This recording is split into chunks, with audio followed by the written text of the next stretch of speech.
గురుగారు, ఈ సంవత్సరం ఉగాది పేరేంటి? దాని యొక్క విశిష్టత ఏంటి? ఉగాది పండుగ అన్నటువంటిది చాలా మంది ఉగాది అంటారు, కొంతమంది యుగాది అంటారు. ఈ రెండిట్లో ఏది సరైన? ఈ రెండు పదాలు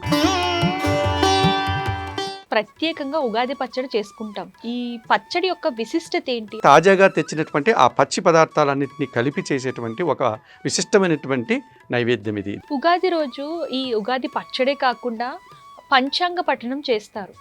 అసలు ఈ పంచాంగ పఠనం అంటే ఏంటి? ఈ సంవత్సర కాలంలో ఈ నూతన సంవత్సరం గురుమార్పు ఎప్పుడు, అలాగే పుష్కరాలు ఎప్పుడు? మే 15 నుంచి సరస్వతీ నదికి పుష్కరాలు వస్తున్నాయి.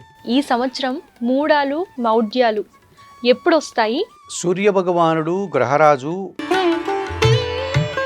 ఈ సంవత్సరం కర్తరి ఎప్పుడు, అలాగే దాని గురించి వివరించండి. సహజంగా కృత్తికా నక్షత్రములోనికి సూర్య భగవానుడు ప్రవేశిస్తే దాన్ని కర్తరి అంటాం. ఈ సంవత్సరం చంద్రగ్రహణాలు ఎప్పుడు, అలాగే మనకి ఎన్ని గ్రహణాలు ఈ సంవత్సరం? 2 చంద్రగ్రహణాలు వస్తున్నాయి. ఈ 2 చంద్రగ్రహణాలు భారతదేశం మీద దాని ప్రభావాన్ని చూపిస్తాయి. అందరికీ నమస్తే. ఆంధ్రప్రభ భక్తి ఛానల్కు స్వాగతం. శ్రీ విశ్వావసునామ నూతన సంవత్సర ఉగాది సందర్భంగా మార్చి 30వ తారీఖున ఆదివారం ఉదయం 8 గంటల నుండి పంచాంగ శ్రవణం ప్రారంభం కానుంది. వీక్షకులందరూ కూడా వీక్షించాల్సిందిగా కోరుచున్నాము.